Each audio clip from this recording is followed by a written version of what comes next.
Enorme placer que usted siga en la sintonía de su canal Gente Ve, y por supuesto nosotros somos en La Jugada, llevándole la mejor de la información, un espacio creado para el análisis de lo que acontece en nuestro país. Y hoy quiero darle la bienvenida al presbítero Dr. Juan Vicente Chopin, quien es director del doctorado en Teología de la Universidad Don Bosco, con quien vamos a conversar un poco sobre el legado y la vigencia que tiene el pensamiento del Monseñor Romero, un hombre que pues le dio voz a los sin voz y que por supuesto todos sabemos lo que sucedió. Y hoy vamos a hablar un poco con el doctor para que nos explique también de cómo se va a desarrollar ese diplomado que ellos van a realizar, dedicado y obviamente nominado Vida, Obra y Santidad de Monseñor Romero. Presbítero, bienvenido. Quiero darle pues ese enorme placer y gusto que nos esté acompañando esta tarde para hablar un poco sobre un salvadoreño universal que tenemos nosotros acá.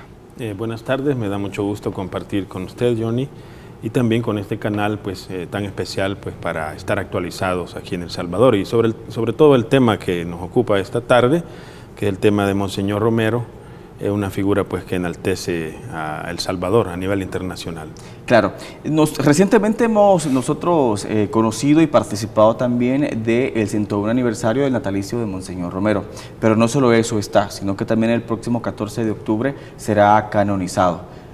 Para contextualizar a nuestra población, ¿cuál es la vigencia? ¿Cuál es el legado que está vigente en este momento del pensamiento de Monseñor Romero? Porque no solo es un referente para nuestro país, sino que se ha vuelto también un referente para el mundo. Un hombre que luchó por los más desprotegidos y por supuesto, obviamente entregó su vida.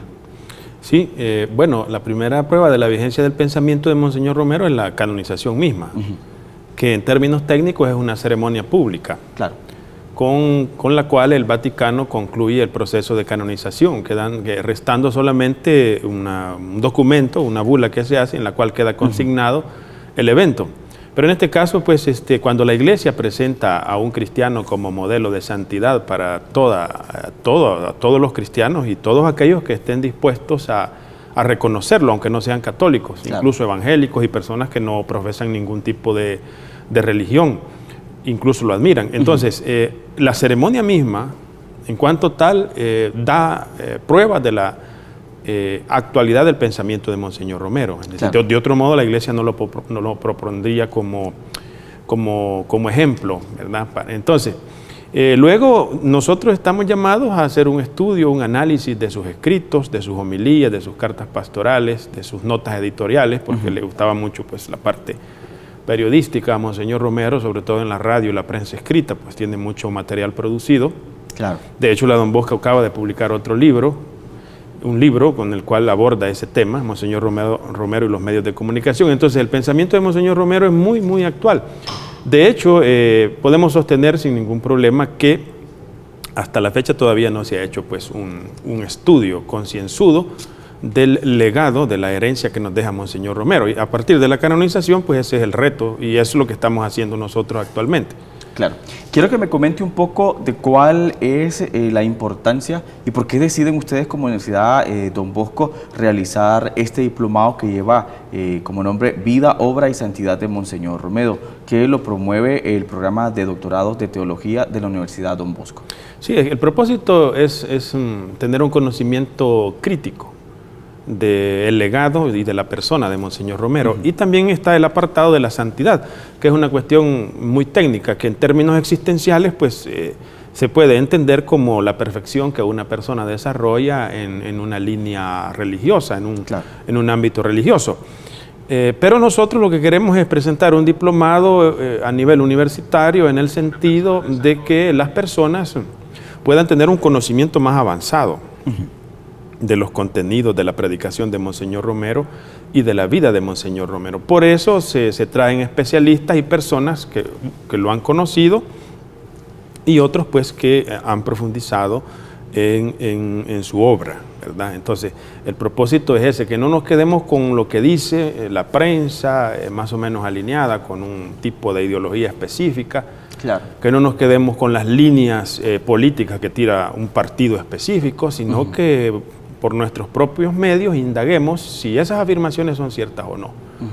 ¿Cuál es el análisis que hacen ustedes de estas afirmaciones que pretenden, pues, de alguna u otra manera, desvincular a Monseñor Romero del tema político. Sabemos que Monseñor Romero luchaba por una causa que era pues los más desprotegidos, y obviamente generar esa conciencia en la población y que verdaderamente ejerciera su derecho a exigir que se respetara también pues a la población salvadoreña. Sí, mire, el punto de vista académico no es mediático, sino que es científico. O sea, por ejemplo, si el candidato Calleja afirma que el que esté vinculado, el mayor Roberto Daguizón, en el asesinato de Monseñor Romero, es pura especulación, que esa fue su frase, eso no es correcto, ni verbalmente ni científicamente. ¿Por qué? Claro. Porque hay por lo menos tres expedientes, el de la Comisión de la Verdad, el de la Comisión Interamericana de los Derechos Humanos y el expediente Vaticano para la beatificación, que dicen que lo vinculan. Entonces no es puro comentario, pura especulación, sino que hay unos expedientes judiciales que lo vinculan. Entonces, por ejemplo, en el marco del diplomado, la primera sesión va a estar con nosotros Monseñor Elías Samuel Bolaños, que es un obispo, miembro de la jerarquía de la Iglesia y por consiguiente voz autorizada en este tema. Y que ellos tienen acceso de primera mano al proceso de canonización, y él nos va a explicar justamente cuáles fueron las dificultades que ha tenido ese proceso y por qué, y también las etapas que tiene un proceso de canonización. Y eso, ¿quién mejor lo puede explicar que el protagonista que ha promovido esa canonización? Y un obispo es protagonista. ¿Para qué? ¿Para qué ese primer encuentro, que va a ser el día 11 de septiembre? Luego vamos a hablar de las fechas, pero el 11 de septiembre va a estar con nosotros Monseñor Elías Samuel Bolaños en este diplomado. Y él va a explicar, y él suele ser muy honesto, muy responsable en sus afirmaciones, acerca de quiénes fueron los que se opusieron, por qué no avanzaba, cuáles eran las etapas, cuáles son incluso las visiones erráticas que se tienen. Dentro de la misma iglesia. Dentro de la misma iglesia. Entonces, este nivel que es, él suele andar consigo un documento de unas 1100 páginas que se llama la Positio, que es el expediente vaticano que estudia la vida de Monseñor y todas sus características, para poder declararlo beato. Hay otro documento, otro expediente que se llama la Positio también, pero es para la canonización. De esa no tenemos conocimiento todavía. Sin embargo, Monseñor Bolaños suele andar consigo ese expediente de 1100 páginas y él ahí lo va leyendo. Entonces, eso es inédito, no está publicado. No es accesible para cualquier No, al público, ciudadano. Solo para los obispos y otras personas que están cercanas al proceso. Entonces, eso es una gran riqueza porque te lo está diciendo alguien de primer nivel con una fuente primaria de orden científico, ¿verdad? Entonces, nosotros nos opinamos, no le respondemos al candidato diciéndole, mire, nosotros pensamos, no, nos referimos al expediente o a los expedientes que dicen pues todo lo contrario. Claro, y quiero preguntarle también en esa misma línea, porque recientemente nosotros veíamos en otro segmento de entrevistas de un medio digital que se desvinculaba o no quiso dar posición también alguna la compañera de fórmula del candidato Callejas, en donde pone en contradicho y obviamente lo que estamos hablando acá, investigaciones y documentos del Vaticano que afirman pues la vinculación del fundador de Arena con este acto repudiable para el pueblo salvadoreño. Sí, pero yo creo que en una opinión muy personal, eso es una actitud de inmadurez, porque el que esté vinculado, uno de los fundadores del Partido Arena o el principal fundador del Partido Arena en el asesinato de Monseñor Romero, no tendría por qué crearles esos problemas a ellos, en el sentido de que un partido es una institución histórica que debería reformarse o actualizarse en este sentido. No tenerle temor a esa acusación, sino afrontarla con madurez y dar una explicación pertinente. De hecho, el abogado Carlos Colorado, radica en Estados Unidos, tiene una nota este día en el periódico Colatino, donde le hace esa sugerencia al Partido Arena de que se actualice, que no defienda algo que es indefendible. Es decir, si yo le digo, mire, el saco que yo ando es cuadriculado, y yo no me voy a detener en esa posición porque usted está viendo que no es cuadriculado, es azul-negro, más o menos. Entonces, es el tiempo, ¿verdad?, de actualizarse. Para todos los partidos políticos tienen que estar constantemente actualizándose y no estar, digamos, en modo testarudo y necio, sosteniendo posiciones que la racionalidad histórica no admite ya. Claro, perfecto. Vamos a irnos a nuestra primera pausa y al regresar vamos a abordar justamente pues esa invitación que nos hace la Universidad Don Bosco para participar en el diplomado Vida, Obra y Santidad de Monseñor Romero. Regresamos.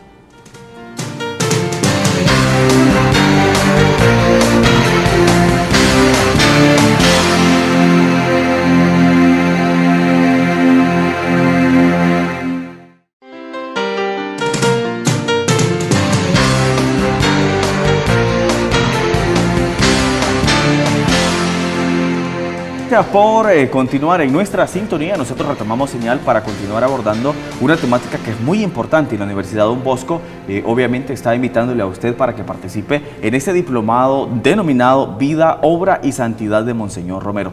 Quiero que me explique un poco, doctor, sobre en qué va a consistir este diplomado y cómo la Universidad Don Bosco se compromete obviamente a seguirle dando vigencia al pensamiento de Monseñor Romero. Bueno, el diplomado tiene 4 sesiones, ¿verdad? Inicia el 11 de septiembre y en ella se titula la primera sesión Monseñor Romero, un santo incómodo, entre comillas, por supuesto incómodo, por la polémica que se ha generado en torno a incómodo para varios sectores del país. Sí, bueno, y también para los católicos. Sí, para varios sectores, para los responsables. Y dentro de la misma jerarquía de la Iglesia. Sí, también. Entonces, la primera sesión va a estar asumida, la asume Monseñor Elías Samuel Bolaños, por tanto, una voz oficial, para no estar especulando, porque ese no es el objetivo de la academia, generar un debate público infecundo, sino que esté fundamentado en las fuentes. Entonces, él lo que va a hacer en la primera sesión es explicar las etapas del proceso de canonización de una persona al interno de la Iglesia Católica. 2, las dificultades que este proceso específico de Monseñor Romero tuvo a la hora de afrontar distintas problemáticas. Eso es lo primero. Lo segundo, abordamos aspectos del pensamiento de Monseñor Romero, de cómo entendía él la Iglesia y por qué actuaba así. En la segunda sesión voy a estar yo dando esa parte, la segunda parte, que es el día 13 de septiembre. Y la segunda jornada sumamente importante también porque vamos a poder conocer a Monseñor Romero como ese hombre, como ese mártir, como ese profeta de los salvadoreños. Sí, correcto. Más que todo cómo él se autocomprende cuando se dice, cómo él entiende la Iglesia y al entenderla así, por qué actuaba de ese modo. Claro. ¿Verdad? Esa es la segunda sesión. En la tercera sesión va a estar con nosotros el padre Luis Coto. Él es el que va a afrontar específicamente los temas de Monseñor Romero, pastor, profeta y mártir, esas 3 categorías. El padre Luis Coto, que es presidente de la cooperativa sacerdotal, la cooperativa del clero diocesano, y es párroco de la parroquia San Juan Bautista de Cojutepeque. Además estuvo liderando la tutela legal del arzobispado. Conoció a Monseñor Romero, trabajó con Monseñor Rivera y Damas también, o sea, es un conocedor de esta temática y también colega de Monseñor Urioste, un personaje muy sobresaliente en el conocimiento de Monseñor Romero. Finalmente estará con nosotros el padre Manuel Acosta, que es docente de la UCA, de la Universidad de la UCA, y él afronta un enfoque bíblico de la figura de Monseñor Romero. Claro. En realidad, él nos va a explicar la línea transversal, esto sería también el día 11, en la cual se habla de Monseñor Romero como un santo marginal. Usted sabe que Jesús también es un personaje marginal, o sea, claro. Jesús no vivía en Jerusalén, o sea, no vivía en la capital, sino que vivía en una zona de un lago, en Nazaret, pero después de joven adulto se fue a vivir a Cafarnaúm, que es a la orilla de un lago, y ahí fue que creó su círculo de amigos y que después van a constituirse en discípulos y que van a tener las dificultades que tuvieron. Entonces Jesús va de Cafarnaúm, sube de Galilea a Jerusalén, de los márgenes al centro de poder. Claro. Entonces Monseñor Romero es parecido porque él viene de Ciudad Barrios, que no sé si los televidentes han estado ahí, pero los que hemos estado es una zona muy bucólica, entre montañas, cafetales, es muy marginal respecto a todo el aparato mediático que hay en una capital. Claro. Entonces Monseñor Romero viene de los márgenes también al centro de la especulación de la ciudad de San Salvador.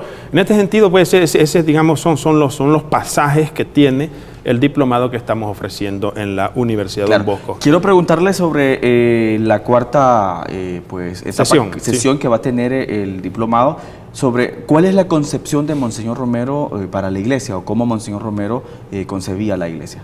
¿Cómo la entendía él? Sí. Para él la iglesia es una institución de servicio, no de servicios, ¿verdad?, sacramentales, porque eso inevitablemente tiene que serlo.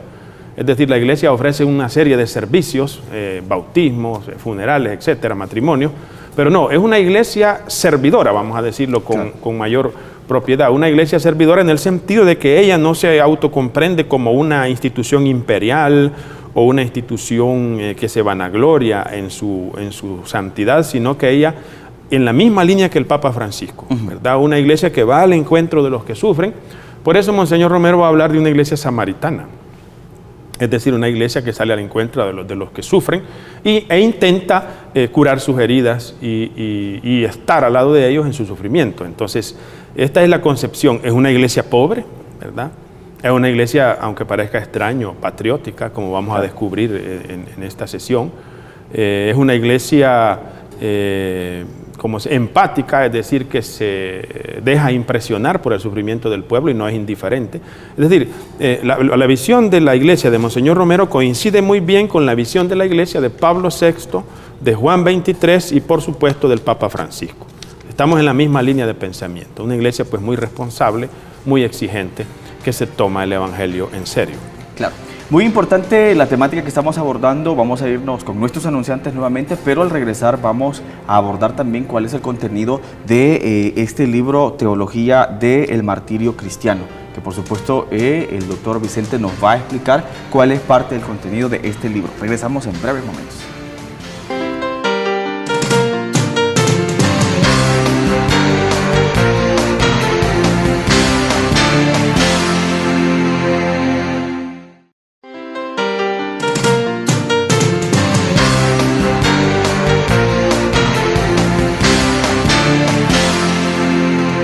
Gracias por continuar en nuestra sintonía. Estamos retomando la señal acá en La Jugada para continuar abordando un poco sobre este diplomado que organiza la Universidad Don Bosco, Vida, Obra y pues Santidad de Monseñor Romero. Pero quiero también, doctor Vicente, que me comente un poco sobre el libro de Teología del Martirio Cristiano. ¿Cuál es el contenido que este libro tiene y cuán importante es para, obviamente, nosotros conocer aún más sobre el pensamiento de Monseñor Romero? Bueno, este es el resultado de una investigación que hice yo para acceder al título de doctor en teología en la Universidad Urbaniana de Roma, en Italia. Y recoge la argumentación teológica, es decir, los principios bíblicos, históricos y teológicos que explican qué cosa es un mártir y por qué se le llama así. Es una explicación no de tipo narrativo, sino que es de tipo académico. Es decir, se trata de hacer una reconstrucción de toda la historia, de cómo es que se llega a considerar a alguien mártir y por qué. Claro. Entonces el libro tiene tres líneas temáticas. Es una parte histórica, una parte bíblica y una parte teológica. En la parte histórica es en la cual se abordan ejemplos como el de Monseñor Romero y otros mártires, pero Monseñor Romero es el que más es tratado aquí en la obra. No es solo de Monseñor Romero, sino que hay más mártires. Pero sin embargo busca explicar qué cosa es el mártir, el martirio, y cómo Jesucristo era el primer mártir, porque uno a veces pasa por alto esos detalles. Por ejemplo, Jesucristo no murió de muerte natural, así empieza el libro. Claro. Esa es la primera frase. Jesucristo no murió de muerte natural, sino asesinado. Por consiguiente, todo el que cree en Jesucristo debe aceptar, le guste o no, que el fundador del cristianismo murió como una víctima. No es solo un cadáver que murió a los 103 años de edad o murió de una enfermedad. No, estaba joven y murió asesinado. Entonces, cuando sucede un martirio como el de Monseñor Romero, lo que se está realizando allí es una reconstrucción del hecho originario. El hecho originario es la muerte de Jesucristo, que el Apocalipsis 1:5 le llama el mártir fiel. Entonces, cuando surge un fenómeno como el de Monseñor Romero, lo que sucede es que se regenera el hecho originario, se reconstruye. Y entonces el martirio es la forma más creíble de la iglesia, de la praxis eclesial o de la praxis de fe. ¿Por qué? Porque reproduce en otro periodo histórico lo que sucedió al origen del movimiento al cual pertenece este mártir específico, como es el caso de Monseñor Romero. Y hay un punto muy interesante ahí, Johnny, porque las personas a veces olvidamos las cuestiones o deformamos los análisis. Fíjate que muchas personas no están de acuerdo con la santidad de Monseñor Romero. ¿Por qué no estarían muy de acuerdo con...? No, porque ideológicamente no coinciden, pero el punto más grave es cuando un católico o un cristiano no está de acuerdo, porque esa persona se estaría posicionando fuera, lo que se llama fuera de la comunión de la iglesia. Claro. Porque la iglesia oficial propone a este santo.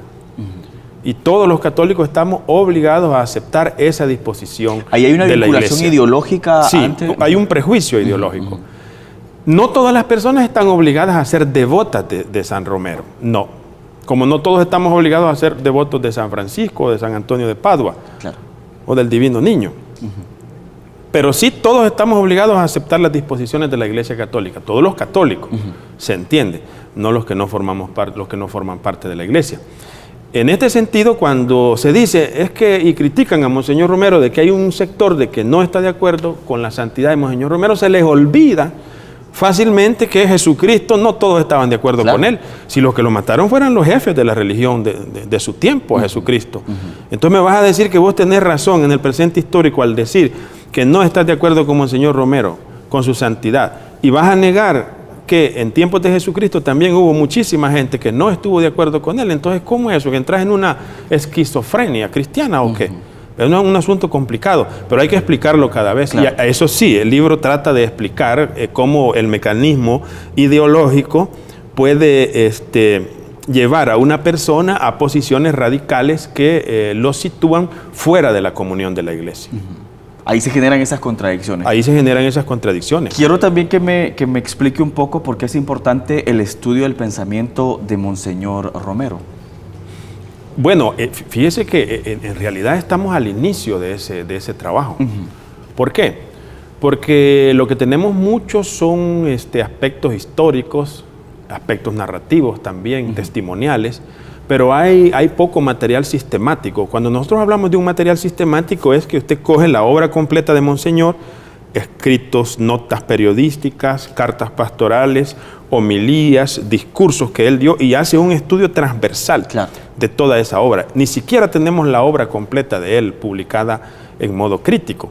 No hay ninguna institución que lo ha hecho hasta la fecha.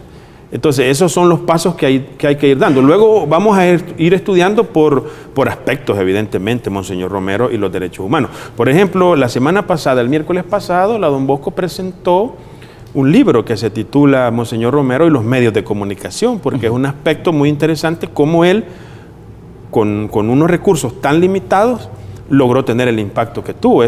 Debería ser un fenómeno que interesa a los periodistas, porque él era, y no era una persona, digamos, bien puesta físicamente, con el respeto, por supuesto, de Monseñor Romero, y estamos haciendo comparaciones con los showmen, ¿verdad? Y las estrellas. A lo que estamos acostumbrados. A lo que estamos acostumbrados, ¿no? Pero él logró captar la atención de las personas con un tipo de periodismo veraz, presentando siempre pruebas y fuentes de donde había tomado la noticia él, y además utiliza la predicación, la homilía para hacer este tipo. Entonces hay ahí toda una veta, todo un filón que se puede estudiar, y así podemos ir en distintos aspectos como Monseñor Romero y la patria, por ejemplo, el patriotismo. Ahora estamos nosotros en septiembre y la idea que tiene Monseñor Romero de la patria es bien interesante, porque él dice, yo tengo registrado eso en otro libro que ha salido en San Miguel, acerca del Padre Romero. Él dice que nosotros debemos estar dispuestos a dar la vida por la patria. Fíjate que cuando yo escuché eso a mí me impresionó, porque no voy a decir yo que soy un patriota apasionado, pero me puse a pensar esto, bueno, pero si es que los que mataron a Monseñor Romero se dicen patriotas y nacionalistas. Claro. Y entonces, ¿quién es más patriota? ¿Monseñor Romero o estos que lo asesinaron? ¿Verdad? Entonces, el patriotismo de Romero no ha sido estudiado. Y ahí así te podría mencionar una serie de tópicos en la vida de Monseñor Romero y en la obra de Monseñor Romero que no han sido considerados. Entonces, con la canonización se van a generar tesis doctorales, estoy seguro, en Europa, claro, en Estados Unidos, en todo el mundo. El pensamiento de Monseñor del pensamiento de Monseñor Romero. Romero. Sabemos que media hora se nos queda corto para abordar pues el pensamiento de Monseñor Romero, que es una situación sumamente importante para los salvadoreños, pero quiero también que me comente cómo obtenemos el libro para la gente que esté interesada y también la última invitación a participar en este diplomado que está organizando ustedes allá en la Don Bosco. Bueno, en primer lugar, el libro se puede encontrar en la librería del Arzobispado, aquí en San Salvador, y también en el Hospitalito, en la librería del Hospitalito. Claro. Y está también en las tiendas de la cooperativa sacerdotal. Esto es más que todo para los sacerdotes que conocen esos lugares. Y también hemos establecido contacto con Roxil en Santa Tecla, ¿verdad? Pero ahí todavía no lo hemos llevado, pero lo pueden encontrar también en Santa Tecla, en Clásicos Roxil. Y en cuanto al diplomado, pues recordarles, ¿verdad?, que inicia el día 11 de septiembre, son 4 sesiones muy puntuales, inicia el 11 de septiembre, continúa el 13 y sigue el 18 y culmina el día 20. Claro. Con las sesiones. Y en cuanto al libro, el día 26 de septiembre va a haber una presentación en el auditorio de la Universidad Don Bosco, campus de Antiguo Cucatlán, ¿verdad? Presentación de este libro. Claro, muy completa la información que nos ha dado en esta media hora de análisis de, obviamente, un poco el pensamiento de Monseñor Romero y esta invitación a participar en este diplomado. Quiero agradecerle, presbítero, por habernos ampliado y vamos a estar muy pendientes de lo que ustedes van a estar realizando y justamente de este diplomado que nos pondrá en contexto la vida de Monseñor Romero y cómo los salvadoreños debemos de seguirle dando vigencia. Quiero agradecerle a usted que ha estado en nuestra sintonía, ya lo escuchó, muy pendientes, acérquese a la Universidad Don Bosco para que pueda participar en este diplomado nominado Vida, Obra y Santidad de Monseñor Romero. Descanse, feliz tarde de martes, regresamos el día de mañana.